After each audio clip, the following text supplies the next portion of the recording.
Mes chers patriotes cons, je vous annonce que nous allons dégenrer le Panthéon. La République était clairement cisgenre, et ça je ne le souhaite plus, car les temps ont changé. L'inscription sur le fronton «Aux grands hommes, la patrie reconnaissante» exclut les femmes de notre histoire, et ça ce n'est pas pensable. Vous savez, je parle régulièrement aux Françaises et aux Français. Ce matin encore, j'étais sur le marché de la Queue-en-Brie, et une dame m'aborde, et elle me dit «Monsieur le PDF, pourquoi est-ce que Valérie Pécresse n'est pas au Panthéon ?» Alors je lui ai répondu, mais vous êtes complètement con, elle est vivante. Alors au-delà de cette anecdote, qu'est-ce que cela signifie pour la France? Eh bien que nos tombeaux manquent de diversité. Les petites filles qui, en se promenant dans les rues du 5e arrondissement, vont lever la tête vers le Panthéon et vont voir le fronton et ses inscriptions, elles doivent pouvoir penser, elles aussi, que leur cadavre sera enfermé à côté de Victor Hugo et de Joséphine Baker. C'est ça l'égalité des chances. Il n'y a que 7 femmes au Panthéon, sur 83 personnes, et ça ce n'est pas possible. Le problème c'est qu'est-ce qu'on va écrire sur ce fronton? Alors j'ai bien pensé à une version inclusive, à toutes et toutes, grands hommes, femmes, la patrie reconnaissante. Mais ça pose un problème technique pour le sculpteur, il paraît avec tous ces points,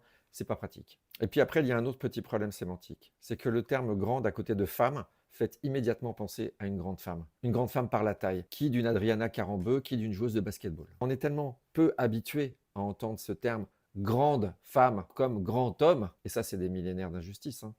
Et donc ces mêmes petites filles devant le Panthéon seront peut-être angoissées et stressées à se dire « Maman, est-ce que je ferai plus d'1,64 m ?» Simone Veil elle-même faisait 1,62 m, donc évidemment ma fille, ce n'est pas une question de centimètres, ce n'est pas la taille qui compte, c'est la façon de vivre, c'est la façon d'être grand. Est-ce que Mimi Mati mérite sa place au Panthéon? Pourquoi pas? Petit cercueil, petit budget.